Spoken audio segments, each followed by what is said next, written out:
বন্ধুরা, কেমন আছেন তোমরা সবাই? দেখতে দেখতে দুর্গাপুজোর আর তো বেশি দিন বাকি নেই। এটা 2023 সালে থিমটি করা হয়েছিল। যদি এবছর কোনো ক্লাবের যদি থিমটি পছন্দ হয়, তাহলে আমার এই নাম্বারে যোগাযোগ করবেন।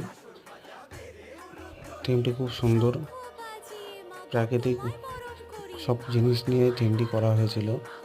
থিমটির নাম রাখা হয়েছিল শুকনো পাতার নূপুর পায়ে। কারণ শুকনো পাতা, গাছের ছাল, গাছের অনেক কিছু দিয়ে, যেগুলো পরিত্যক্ত, গাছকে না কেটে গাছের অংশ দিয়ে, বিভিন্ন অংশ দিয়ে প্যান্ডেল করা যায় বা সাজানো যায়, সেটা আমরা এই থিমে পুরো ফুটিয়ে তুলেছি। থিমটি কেমন লাগছে দেখে তোমরা কমেন্ট করো। আর যাদের এবছরের এবার থিমটি পছন্দ যদি হয় কোনো ক্লাবের, তাহলে আমার সঙ্গে যোগাযোগ করতে পারেন। যোগাযোগ ডেস্ক্রিপশনে নাম্বারটা